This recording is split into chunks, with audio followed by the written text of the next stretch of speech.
This episode is sponsored by Squarespace. The world has changed. Have you gone back and watched The Lord of the Rings lately?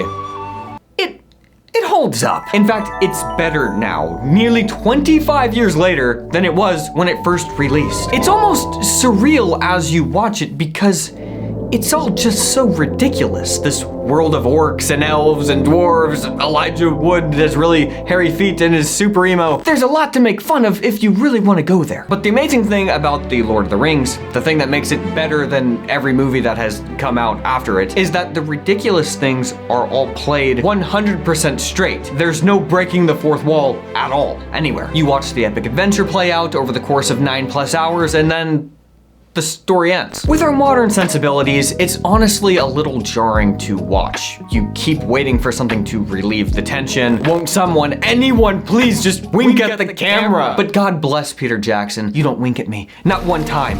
What you gotta remember and what our younger viewers might not know is that before The Lord of the Rings, fantasy stories were for nerds. It wasn't so uncool that it's cool, it just was not cool. Like, we had one friend who liked The Lord of the Rings, like the books, growing up.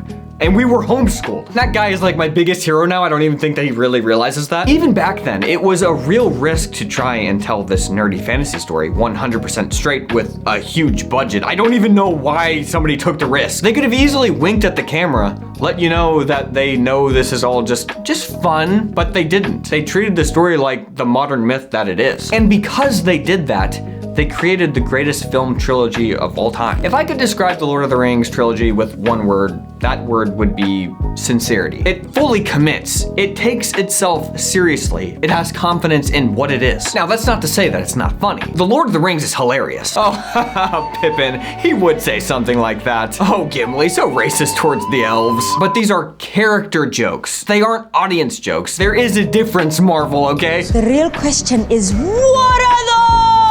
When they try to tell epic stories about mythical characters, they have to hide behind cheap jokes. Just in case you notice how ridiculous the whole thing is after all, right? Just to cover their butts because God forbid you commit to telling a sincere story. Sure, you can break the fourth wall sometimes, but the reason breaking the fourth wall is funny is because you're breaking it. Eventually though, the postmodern house just has 3 walls. That fourth wall got deconstructed, much like everything else in society these days. It is really a symptom of our insecurity as a whole. We can't build beautiful things anymore, so instead, we convince ourselves that the beautiful things, they just never existed. They weren't so beautiful in the first place. That's why I love the Lord of the Rings trilogy just so much. It's just so good that if you try to deconstruct it, you look like an idiot. If someone wants to tear a story apart, that's okay, whatever. But if you can't build it better, why am I listening to you? Look, we try to keep these videos evergreen, okay? So I really didn't want to talk about that Amazon Rings of Power since no one's gonna remember it in 5 years, but look,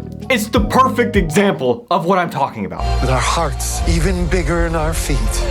Even our language is drenched in this self-awareness. Here, watch this. Josh, come over, we can do a little skit. Okay, you asked me a question about The Lord of the Rings, all right? How long did it take them to shoot all 3 of those movies? Oh, I love that question. That's a great question, Josh. Thank you so much for asking it. It took them about 18 months to shoot. Did you catch that? I couldn't just answer the question. I complimented the quality of the question. This is a very new thing. I love that question. That's a great question, Josh. Here's the conversation we're having. I'm placing myself up here.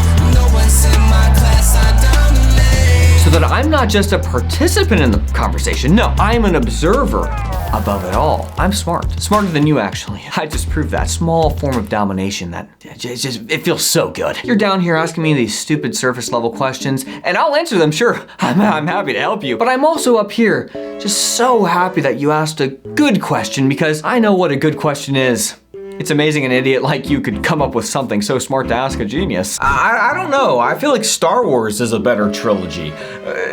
You think Lord of the Rings is better than Star Wars?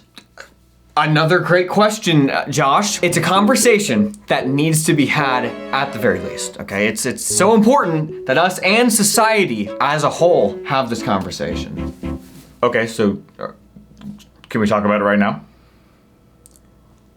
I'm just letting you know the importance of the conversation to be had for society at large and for us microcosmically. Again, I'm above you. I have no real high-level thoughts. I can't do diddly squat, but I sound smart, don't I? I'm up here deconstructing in 4D chess. You're down here in 2D. I bet you don't even know what en passant is in chess, do you? I am the arbiter of truth that I never actually give, but I'm still God, and it feels so freaking amazing. I don't know what resets this narcissism. I don't know how you once again become a society that is just sincere. It literally feels like eating the apple of the knowledge of good and evil. You can't go back. Once you start commenting on the comments, you can't. It's the Twilight Zone. I mean, it's kind of what I'm doing right here. You cannot escape it. I think that's why the wholesome comment phenomenon exists online underneath sincere videos. They can't just let the sincerity exist on its own. For some reason, it has to be contaminated with self-awareness. Because people know that wholesome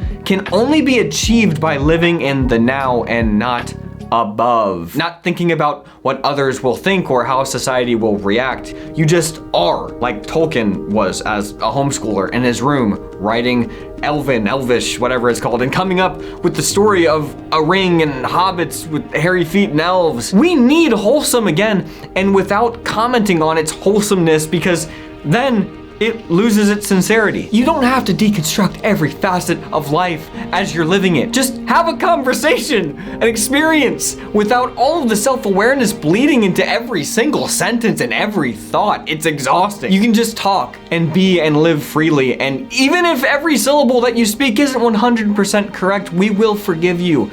I promise that at least in society, it feels like there is becoming more of this forgiveness. You say what you think and then you talk and no one is a slave to that anymore. I do feel a shift in that. Sincerity should be the default. That's what makes it funny when sincerity is subverted from time to time. But when subversion is the default, it's just sad and, dare I say, evil. It's why I'm grateful for examples of 100% sincerity in storytelling, like The Lord of the Rings. But heck, even if J.R.R. Tolkien wanted to deconstruct language, he has my permission. He earned it. I mean, the man literally created his own language. He knew how to do it. This guy was such a purist, God bless him. He hated Walt Disney. Tolkien thought Disney made a mockery of sincere storytelling by making it too slapstick stupid. Okay, controversial opinion at the time, extremely based now. See, those who create things understand something that toddlers do not. Whether it's in a story or in language or in life, rules exist for a reason. Rules don't actually hold you back and bind you. They give you the ability to find meaning and purpose within a framework. It tells you the game that you're playing. If you're gonna try to change that framework, you better be really, really sure that you know what you're doing. So, how did sincerity cease being the default? I don't know. I just know that we haven't told a story as good as The Lord of the Rings in 25 years, and I want to know why. Why is that? So instead of being the one commenting on how good that question is, if you think it was a good question, just be the one asking that question. It's a sincere one. Those were the stories that stayed with you, that meant something, even if you were too small to understand why. But I think, Mr. Frodo, I do understand. I know now.